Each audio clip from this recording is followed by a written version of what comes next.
All right, well, thanks for coming. Thank you to our co-sponsors who you just heard from. My name is Judy Dixon. I am Ted Freeman's publicist, business partner, and daughter. Third one is the most important to me. So thanks again for coming. I'm really excited for you all to hear Ted talk about his wonderful book that he wrote. I would like to now introduce our moderator for this evening, Jeff Ludwig from the Seward House Museum. He's the Director of Education and also a graduate of Villanova, which is something he has in common with Ted. Thank you, Judy. I don't know if I need to have both of these microphones, but two's better than one most of the time. I've been told to keep my... I have this one. I'll give this back to you. To keep my introduction of the introducer of Ted very brief, so I will. Pleased to present Todd Phillips, the voice of the gathering.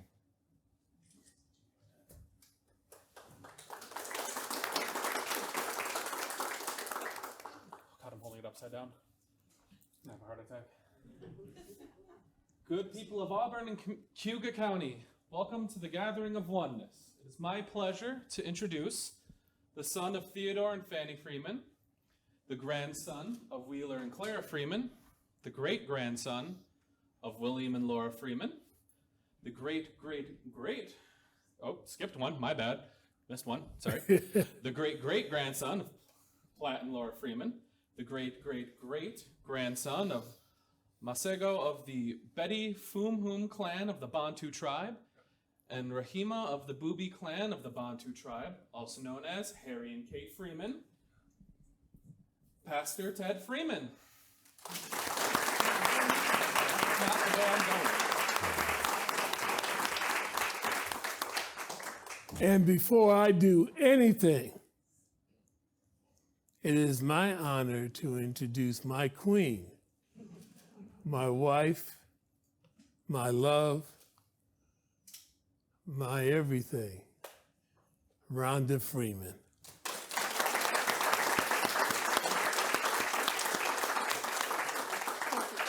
Nikki's.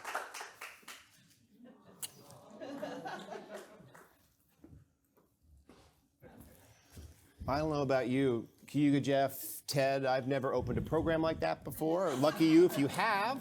I think it's a great way to do it, and we should make notes that we should always begin with such love in our hearts and expressed among each other. Very honored to be here tonight to get to ask some questions to Ted. I wonder who here has read his book already? A very small fraction. Who here is likely to read their book maybe the next couple of weeks after tonight's talk? I hope that's all of you. Great. We do have copies for sale. We'd love to send you home with one and have Ted sign it for you. I'm cognizant of my responsibilities as moderator. I want to put some questions to Ted, having read the book, and also give you the chance to ask questions of your own based on that conversation, your own reading, or anything you think he might be able to speak to related to tonight's topic, his family's contributions to the history of Auburn. It's my honor to be here, as I've said. It's my honor to first meet Ted only about a month and a half ago. We realized right away we were fellow graduates of Villanova, interested in history, and as soon as we started talking, I realized that things I had taken as foundational about my understanding of Auburn history were, if not completely wrong, needed to be scrutinized, challenged, and questioned in new ways. Ted very kindly and politely offered gentle corrections to my thinking, to my understanding, and that's just who Ted is. I then dove into the book. Ted said he would not sign it for me until I'd read it cover to cover. He assures me that tonight you're under no such obligations. He will sign for you with just the promise that you'll read it. So let's dive in. I did prepare. Everyone who knows me know I try to keep things very brief, so I've only got 23 questions to ask him before. I won't do them all. I'm going to just start with a couple of broad ones so we can all get some context, what it is we're here tonight to talk about and really to listen to Ted. Auburn thinks, I thought, I knew Kate and Harry Freeman, at least a little bit, what you read in the history books, the works of Hall, Stork, the 19th century historians, and many who followed, some echoing those who came before. But I doubt anyone here, unless those handful of you who have read the book or have heard from Ted before, could guess the amazing length of Kate and Harry's journey to Auburn. Perhaps not even know until Todd told us that these weren't even their original names. So Ted, to start us off tonight, could you please introduce us to Masego and Rahima? Masego and Rahima are from Guinea. That's how New Guinea got its name. They were taking slaves in their homes. They went through a great deal, and they lost their first child, Cheapo. They were placed on a boat heading to the New World to take on the traditional life of an African slave in the colonies of England.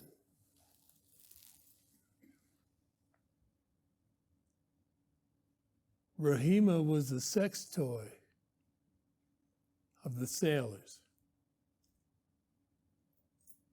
And there was nothing Masego could do but pray. The Bantu tribe believed in one God,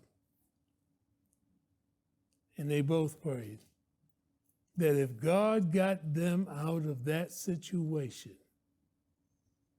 that they, their children, and their children's children will serve him forever.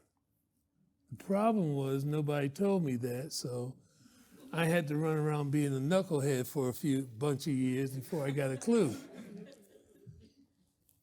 Amazing as God works, a storm comes up in the middle of the Atlantic. As we know, hurricanes. And what we call a fish eater turned their wind-powered boat towards England. England had just passed the Mansfield Decree in 1773. Their boat pulled up on English shores, where everybody on the boat was given their freedom and told to take a name that was appealing to English ears. So Masego and Rahima took the name Harry and Kate Freeman. They worked in England, and they worked hard. But the city life was not for them. They became indentured servants, and they came to America, to northern Ulster County. The Hardenberghs had been nobility in New Netherland and New Amsterdam. They had acquired 1.5 million acres in northern Ulster County in 1649-44. And John Hardenbergh, after taking care of his parents, had taken a swath of land and was starting to cultivate it himself. And Harry and Kate were his first two indentured servants in North Ulster County near West Point, not far, in Rosedale, New York. Which is not what you read in most history books. You would read they were forcibly enslaved by Hardenbergh, brought to a new settlement to bear his name, Hardenbergh's Corners, and that's where the history books tend to stop, but not where we're going to stop. Before we pick up their story any further, Ted, a question about your methodology and how you came to this story. So I have to say, the level of detail provided in your book is at times astonishing. Right down, going back to England, to their love of specific pie, rhubarb, at Mrs. Tuttle's Bakery. This is 18th century England. Often the book places us, the reader, in what feels like the middle of a family conversation with the Freemans. like they're in the room with your ancestors. So could you talk to us about your process as a storyteller, how you came to the material, and why you decided to write this book? Well, it wasn't hard about the rhubarb pie. I was in Florida for 34 years, and you know how hard it is to get rhubarb in Florida? We used to use rhubarb to make a breakfast dish with syrup, turn to syrup, and Mom used to fix it and send us off to school. Some names, there's a few names, and I can identify all of them, are place setters. Miss Tuttle.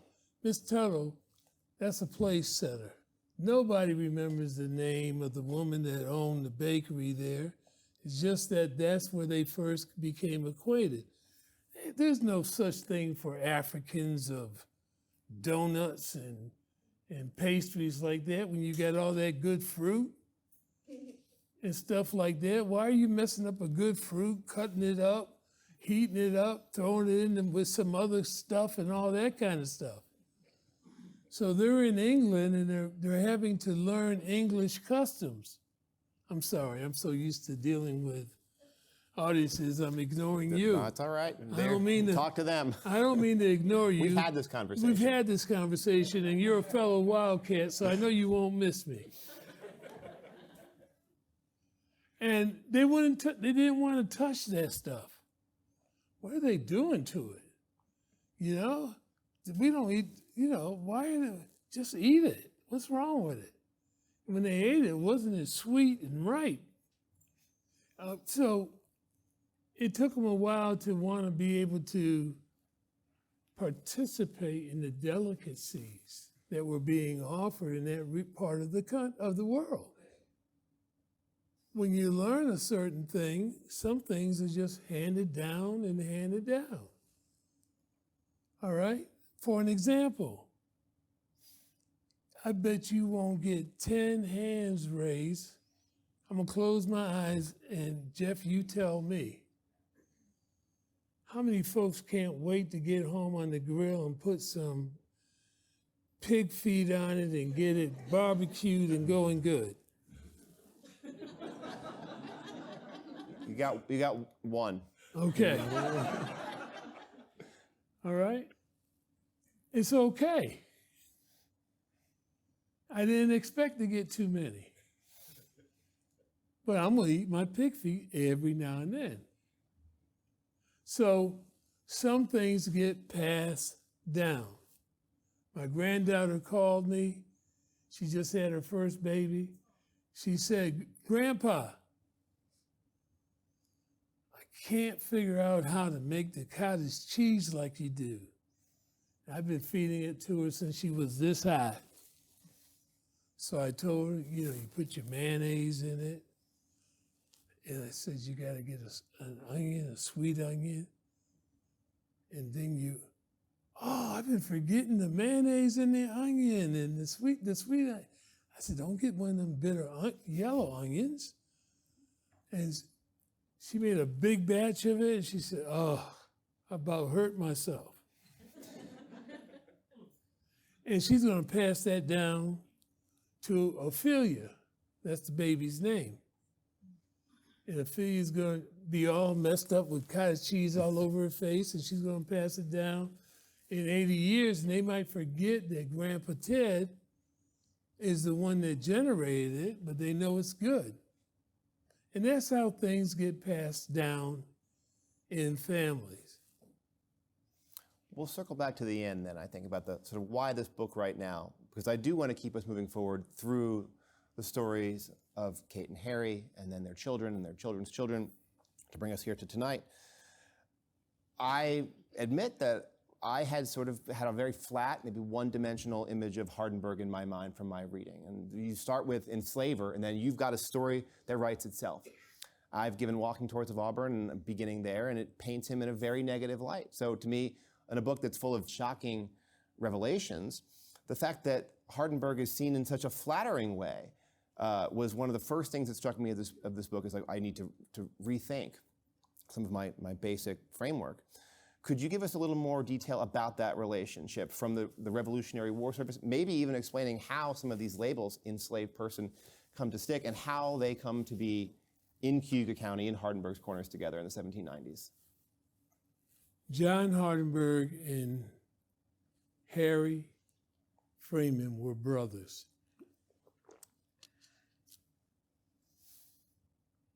Period. They were bushmen. They loved the bush. Most of the Hardenbergs were city folks from New York City, New Amsterdam. So when they got to Rosendale, all that 1.5 million acre wilderness that they acquired, in their minds could stay 1.5 million wilderness. But John saw opportunity. John, when they came, they became extremely close and they worked together. John didn't see color. Now that wasn't true for the whole Hardenbergh clan. John's uncle was a big racist. He had slaves. He had one slave in particular that broke my grandmother's heart because she would literally cling to my grandmother, Kate. She grew up with Kate's children. Hardenbergh was not looked upon favorably by the people coming into Hardenbergh's Corner because they were all recent immigrants. Number one, they were coming from nothing, looking for something, and ready to take it from whoever they could take it from. And if you weren't white, you weren't supposed to have anything. Up north, you had a de facto racist attitude. That attitude was based on the fact we're not as bad as those folks down south. We got our little quirks and our little ways, but my God, we're not as bad as them folks. And Hardenbergh didn't see that. So Hardenbergh protected Harry and Kate, which irritated 99.9% of the individuals trying to take advantage of the bonanza Hardenbergh Corner and Auburn was presenting. That's point one. You got to keep them darkies in their place. Everything known about Harry Freeman until this is in two articles. One at the time of the death of Hardenbergh, that he was guiding his horse at the funeral, and the other is an 1889 account by some old white man who told some young reporter, yeah, I knew Harry Freeman. He was an old darky of a deep hue. That means he was a real black darky who told wild stories about great adventures. Period.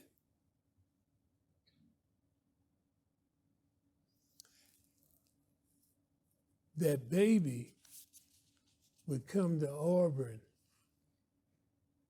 all through her life and play with Harry and Kate's children.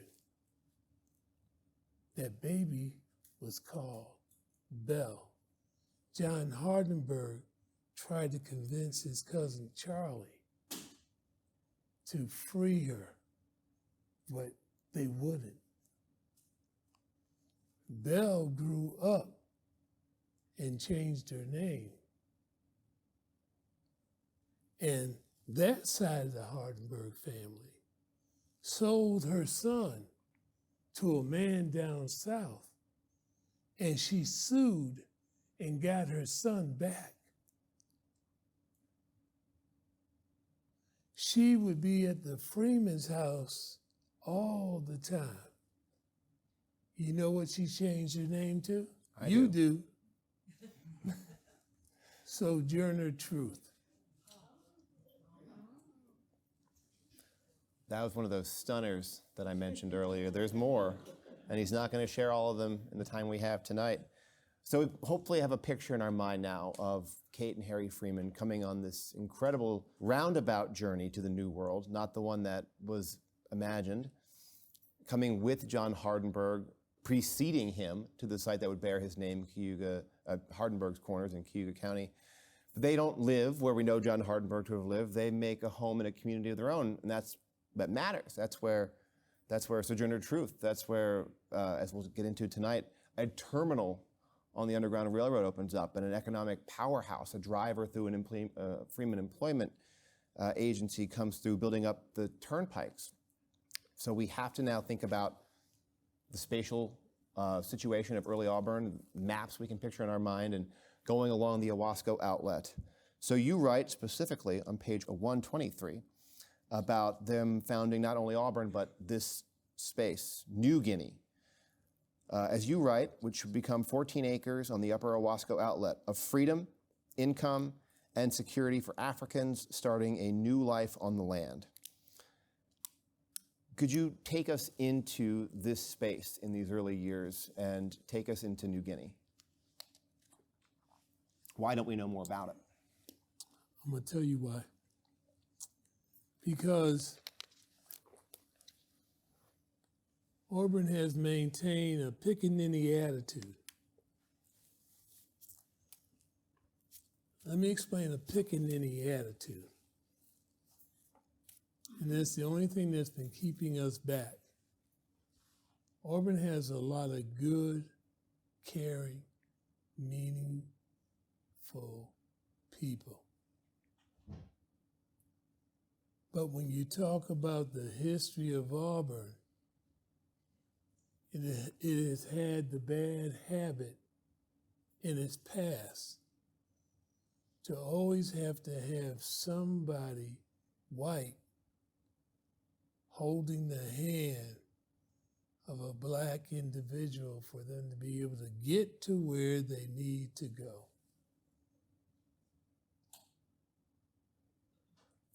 Everybody's a slave. Everybody's a slave.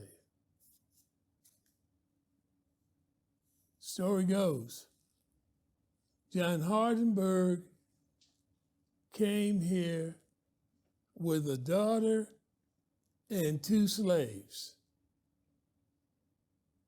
and built a settlement next to what we used to call the outlet, but I guess now it's called the Owasco River. I'll call it whatever y'all want to call it. Okay? Growing up, it was always the outlet. That's what I called it. But anyway, totally false. He didn't even come. Harry and Kate came by themselves. They were the first settlers. They built the first buildings. They lived in the first buildings by themselves. John was back in Rosedale in his area, passing giving to his cousins the business that they had been setting up down there. While he was there, Jeff, he got married. His first wife never saw Hardenbergh's corner. She died.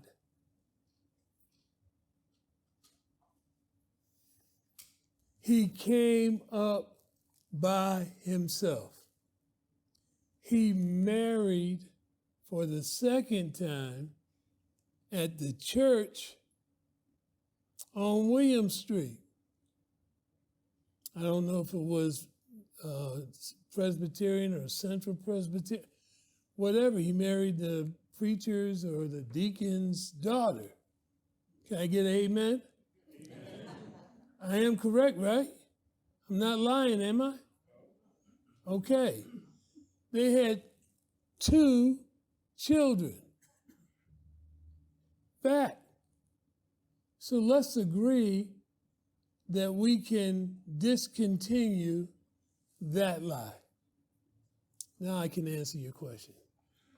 What was it? We were talking about New Guinea and the specific settlement and the early days. Take us to New Guinea. Here's what you have. You have 2 different cultures. You got the Dutch, very advanced people, very homogeneous people, very skillful with alternative energy sources. They know how to use wind to create energy. They know how to use water power to create energy. He sees the spot he wants. Now, people hate him because the government, DeWitt, they had taken 98% of the land away from the Indians, and they were giving it to the veterans of the Revolutionary War. And in parceling it out, officers got, I don't know, maybe 10 times as much as the regular soldier. So every regular soldier was what? Mad at the officers. And DeWitt picked his cousin or brother, and he asked Hardenbergh, because Harry and Hardenbergh had been reconnoitering. They were the rangers to survey the land. That's why they picked this part. So, of course, Hardenbergh picked the best for himself. So they're mad at him about that. They're mad at him about being what they call the nigger lover. They were mad about him for not going along with the program. They just mad with this man. That's why, where's Hardenbergh Street in Auburn? Way down near the exit on West Genesee Street as you leave in town by Dunning and Columbia, right? Where's this placard? Up underneath a tree in somebody else's park, right? I'm not lying on the man, am I? Oh, okay. I just want to make sure. Okay. So now, what Harry and Kate do said, no problem. No problem. What we're going to do, our culture says, we're not living at the bottom of any water source. We don't do that. Because if it rains too much, you're going to be in trouble. Whatever you build is going to get flooded. We're going up on the hill, and we're going to be out of y'all's way. Y'all fight over the dams and everything else. Oh, sidebar, commercial. We're starting a company called Glow Tours. We're going to take you to some sites that you've been overlooking. Auburn's been overlooking forever. You can start looking at one anytime you go behind the L&B Bank downtown. The original grits mill that Hardenbergh and Harry Freeman built in 1794, 93. And behind the old Nolan shoe store. If you go back there, you'll see these big blocks of stone, Jeff, sticking out like a sore thumb. That's the first mill that was put in on the river. The river has been moved at least 200 to 300 yards from its original location. So when you read the plaque that says the buildings were built, the river wasn't running right there. It was running way over here, it's about 300 yards away. And we're going to be working with folks, and we need all the help we can get to get a plaque for those bricks right there. Okay, I heard it. I can read your thoughts. How you know? It cracked the wall. They did the research. They got the records. They said, there it is. And if you go by, you say, I'll be darned. Look at that. I go by this all the time. And it's staring. So anyway, Harry and Kate says this.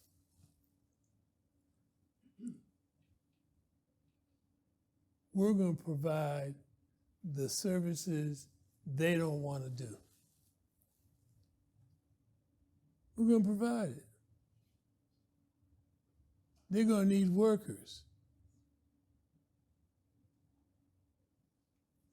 Harry and Kate started the Underground Railroad movement in 1794, 1795. They were the progenitors of the whole concept. Well, you queued me up perfectly, because I do want to move us forward, but I want to linger, and for those of you looking for more information, you can obviously ask Ted, read the book to get a vivid description of the social, economic, spiritual life of this community, the Freemans, and then soon enough surrounded by others who would come. But you raised an interesting point in the book, and one I hadn't thought much about, and in drafting my question, which is far too long, I say driving around the streets, we see many houses with historic markers that say station on the Underground Railroad, station on the Underground Railroad. Hopefully you've all come to the Seward House Museum and seen our station on the Underground Railroad. And if you haven't, come tomorrow, we're open at 10. But you— Great place to go. Thank you, Ted. Don't write about a station, you distinguish that from a terminal. And you say Auburn was one of three. One of four. Four. Four major. Can you elaborate on that distinction and tell us about New Guinea as a terminal and Auburn as a terminal? Change our minds. Okay. A station is a place where you stop, but you can't stay. So we have a lot of places in Auburn, Cayuga County, and central New York that were satellites, stations. You drop one off here, two off here, they stay, then they move on. A terminal is a place where you can stop and be absorbed into the community. The key terminals were Philadelphia, New York City, Boston. I might be leaving one out that I don't remember off the top of my head. They're all in the book. And Auburn. Because you could be absorbed in Auburn, because what would happen is this. You would get dropped off at all these places, these satellite, these stations.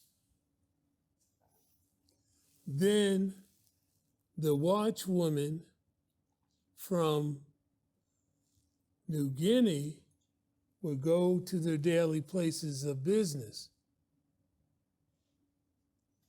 They were going there every day to go to work throughout the county, throughout central New York. as far away as Lyons. Going to work, they were also picking up clothes, even if nobody had anybody there. They would bring the clothes back to New Guinea for any repairs that needed to be done, and the clothes would be redelivered to those locations. The slaves would come in, the one here, two here, one here, two there, whatever it might be. They would stay there 1 or 2, no more than maybe 3 days, change their clothes, get some food, get their strength back. And then when the watchwoman, and that was a very important name for them, because they were like the CIA for New Guinea. They were the CIA FBI unit. They were the investigative units that brought back all the information. Because you got to remember, the Slave Act of 1793 was one of the worst things that ever hit the streets. The Slave Act of 1793 said, you can get your freedom in about 30 years if you can stand on your head, wiggle your left big toe, spin in a circle while blinking your eyes, all at the same time while the moon is in a certain position. And to give you this privilege of your freedom in about 30 years, Jeff, we're going to allow slave catchers to roam free, and our legal law officers are tasked to assist them. I think we could be here for 2 or 3 more hours, and I'd be happy to go through all my questions, but maybe in the interest of giving everyone here a chance to ask you questions, let me begin my wind down, and keeping us along these same thematic lines. New Guinea, it's creating economic opportunity, home, security, as you write, and there are alliances and relationships going in and out of it. Hardenbergh is only the first.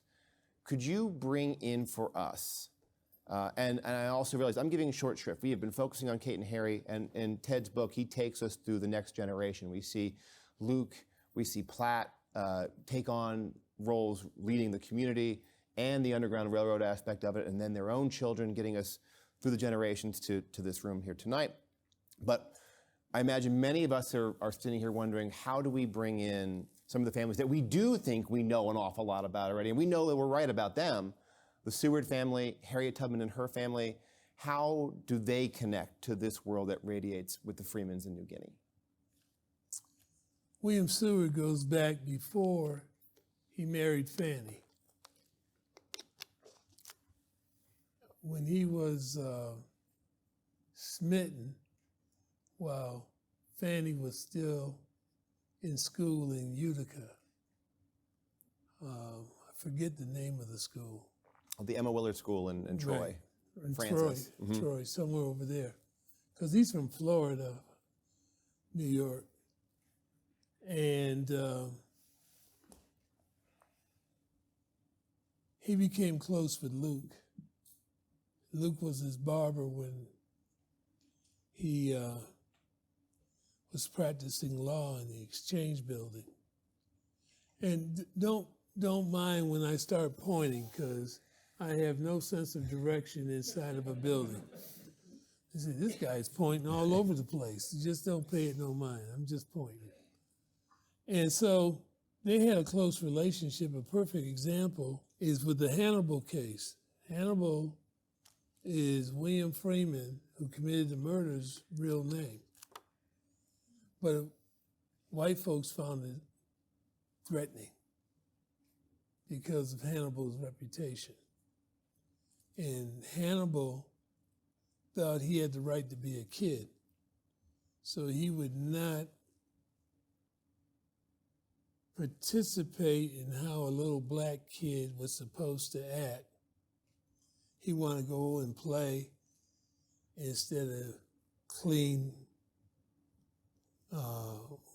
be doing his cleaning job and whatnot. So he just go off in the woods and play. He was a mess as far as they were concerned as keeping him under control. So anyway, when the woman out in Senate lied on him about stealing her horse, there was another kid named Jack, I think his name was Freeland, something like that, who everybody knew stole the horse, but if you can get two for the price of one, no big deal, black kids at that time. Luke had contacted the governor and said, this is the situation, and this is what happened, and we've got witnesses and everything else. And the governor told Luke, you shouldn't have any problems based on that. Well, they did, and they gave him 5 years, and that started the whole downward spiral. And I'm on it's not even a bandwagon, it's the tell the truth process. The greatest Secretary of State this country ever had was William Seward. I'll clap for that. There is no Secretary of State that had to deal with the hodgepodge collection of dilemmas at the same time, while still having the ability to look forward and think about down the road what kind of protection this country is going to need by negotiating the purchase of Alaska. See, folks don't understand, you read it in the book, there were 16 European countries trying to get into Mexico, with France fronting for them, while we were fighting the Civil War. And he was trying to support Juarez and keep England and these other clowns out of our Civil War.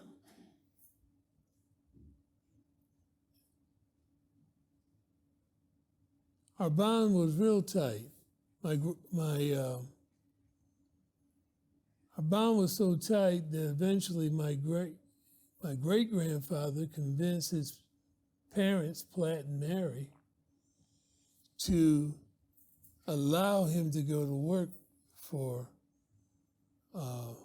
William Seward. And that part of history is well accounted for. And that's him right there behind us. That's Grandpa Bill. Wild Hair Freeman. White Hair Freeman were nicknames he went by. That's him right there.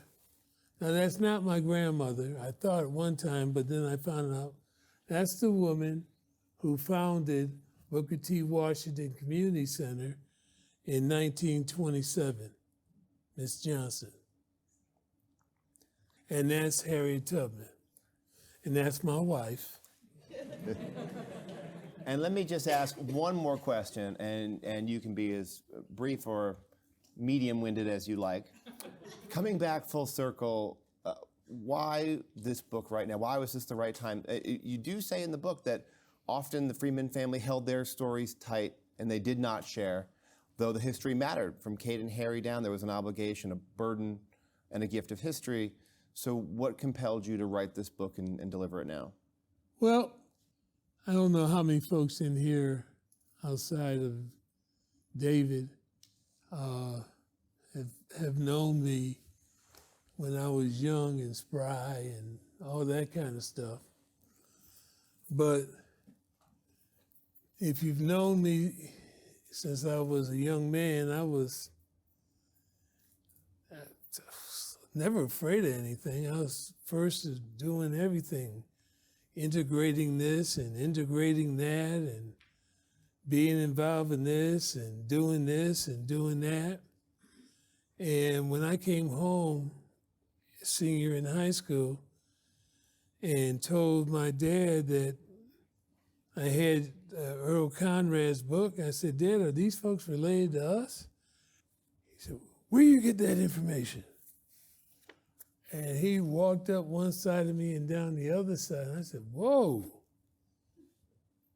And he's always talking about we're going to get our land back, and we used to own this and that, and da-da-dee and da-da-da. Oh, that's all I heard all my life, and now I'm in trouble because I asked him one question because I cracked that closet open with the skeletons that still had meat on them. And so that intrigued me. And it started showing why he did certain things in terms of isolating us and that kind of stuff. And the Lord just says, you ain't ready. You're a knucklehead. And so it took 52 years, and he kept showing me stuff and opening up doors where I got a little bit more information and a little bit more. And then he said, you're ready. And so I wrote it. And then my wife, she edited the book. She's a great editor. She wanted to go to New York, finish college, go to New York, and be an editor on Madison Avenue and do all that kind of stuff. So she ended up being an editor on Mercy Drive and putting up with me. It's God's timing. That's all I can say. Well, thank you very much, Ted. I know we've already gone a little long, so maybe I'll limit this to about 2 or 3 questions, knowing that Ted isn't going to leave. We have books to sign, so you have a chance to chat with him. But are there any questions that you ask, and I'll repeat them so everyone who's zooming in tonight can hear? There's a microphone. Oh, Jeff's got a microphone. And I'm available. It's up to Jeff and the Carriage House how long I will respond to questions. It seems it must have been difficult to have to take an American or an English-sounding name when Harry and Kate were in England, having to make that decision to blend in a way. They were resolved. After what they went through, when you read the book and you see what they went through and the loss of their child, our family creed is this: endure and achieve. Keep God first in everything and take nothing from no human being. Take no crap from no human being. So you endure what you have to endure and achieve your goal. Thank you, Mr. Freeman, for the information that you've given us on your relatives. But I do have a question because it's been around for a long time. And I just want to know, how did Harriet get to this area and meet the Sewards and become a part of this community? Because there's some controversy on that. So I just want to know, from your perspective, how Harriet came to be in this area. Okay. All right, some of y'all may need to put your seatbelts on for this answer. It is not true that Lucretia Mott took Harriet to the Sewards. It's not how it happened. Fanny, I want to introduce you to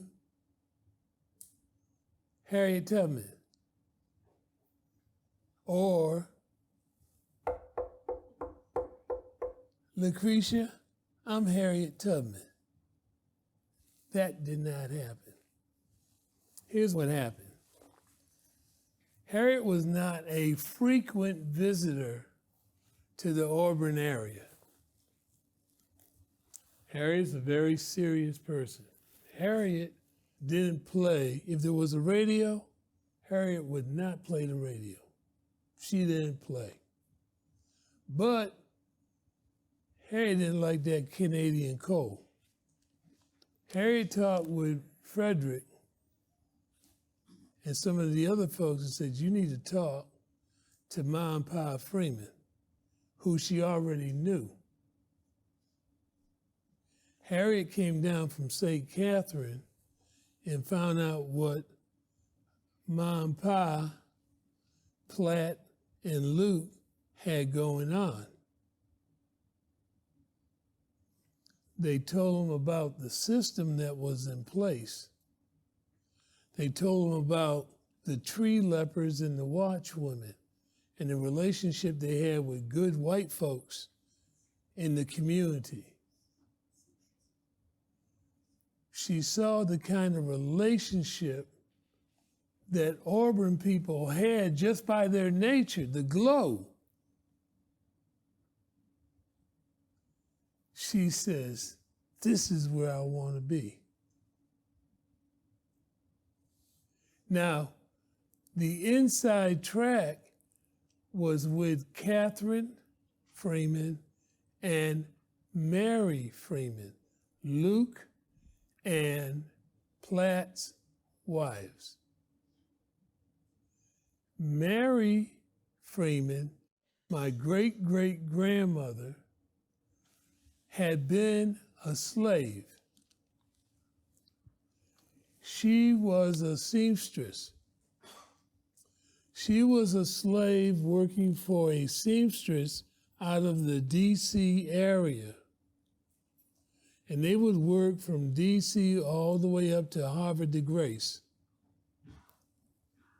So they had all the cute stuff from, she learned all the cute stuff, the couture stuff from France and all that fancy stuff. Now, what they don't tell you about and what you haven't learned about till you read the book is you've never heard the name Daniel Hughes. Anybody heard the name Daniel Hughes? Big man. If you haven't read my book, you don't know nothing about Daniel Hughes. Daniel Hughes used to hang out with Platt and Luke. Big man stood 6'7", and he was from the Fulton Oswego area. He grew up with Luke and Platt.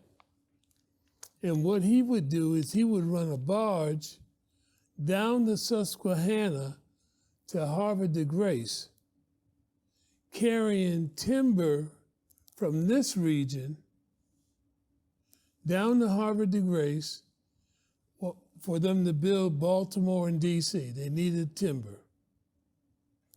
On the way back, he'd bring goods and runaway slaves. He'd have a home in Williamsport. In Williamsport, there's caves around Williamsport. He would hide the slaves in the caves in Williamsport. The beauty of the Susquehanna is there's never been commercial traffic on the Susquehanna because of all the rapids. He would gather up the slaves in Williamsport, take the barge to Barton, New York, in Cayuga County,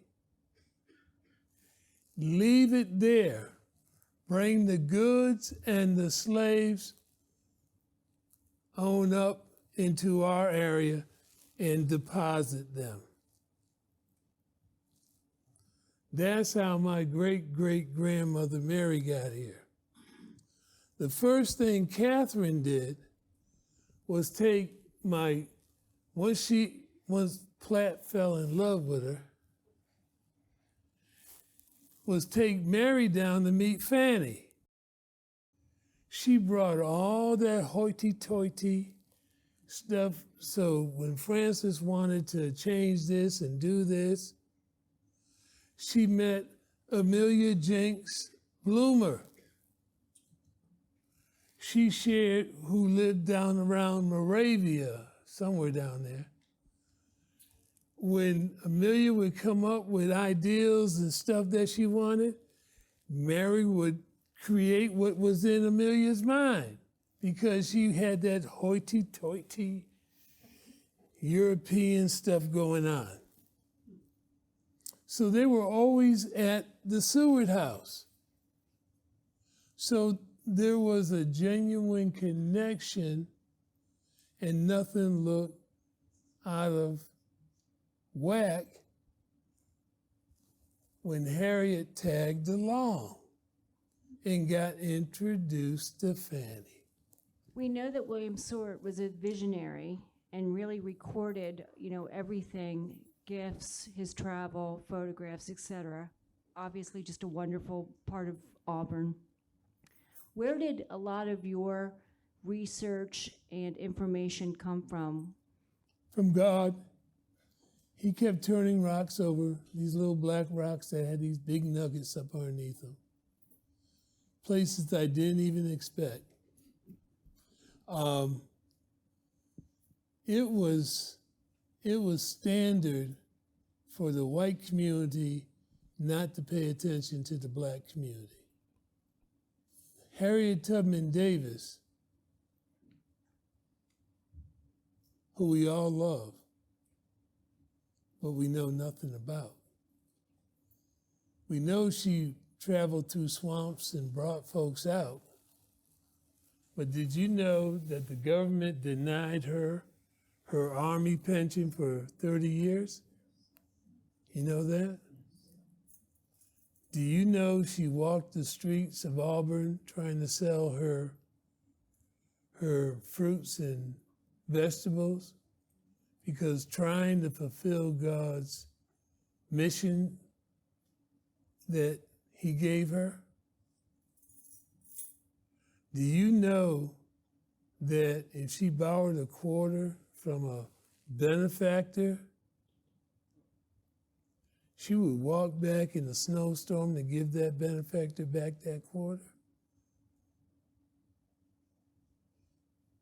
Do you know that that man behind me, when she decided to turn her property over to make sure she was not going to get beat, paid to be the $100 a year in 1910 to be the superintendent of her property?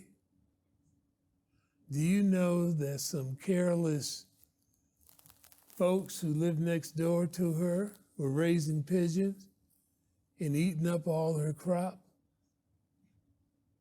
Do you know that my great-grandfather poisoned them pigeons and went to jail for them?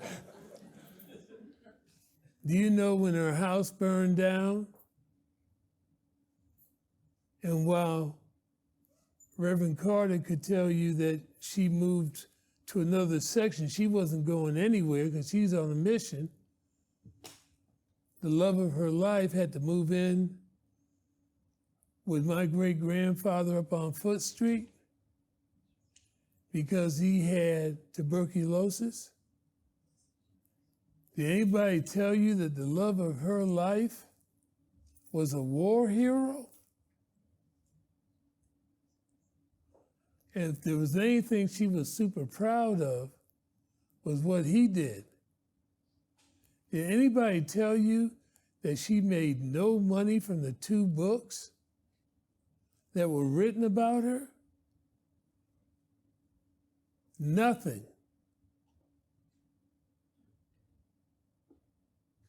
Do you know if anybody stopped by her house, they were welcomed with open arms?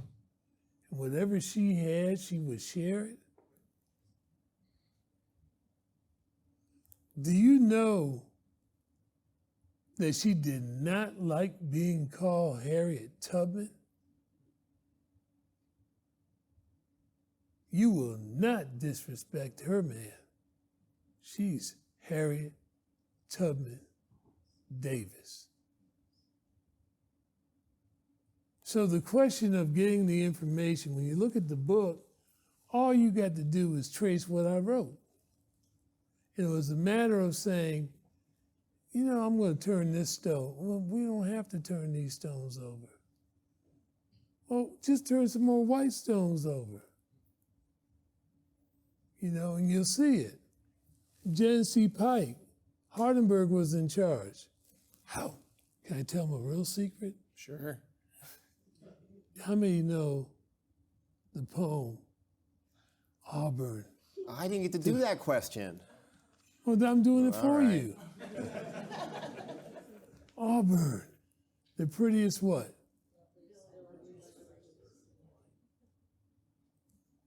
Don't you know that was a setup? Yeah. Don't you? Hardenbergh set everybody up because he could not stand what Hardenbergh's Corner was turning into.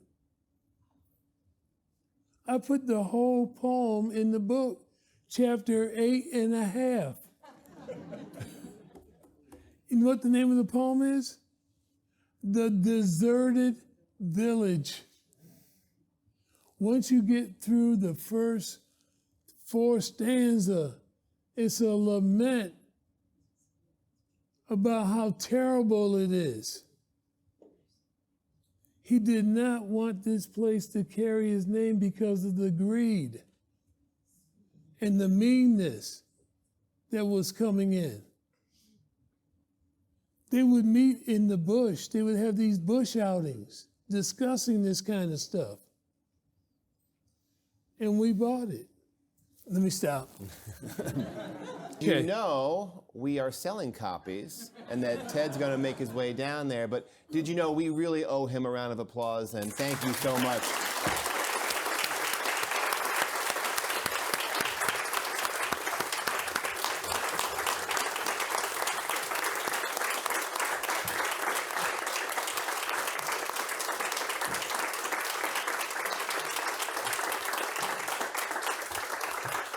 I'm sorry I couldn't answer all your questions. I'll do my best at the table, okay? Whether you buy a book or not, if you got a question, I'll stay. If they let me, I'll stay or I'll sit outside or do whatever. As long as I got something cold to drink.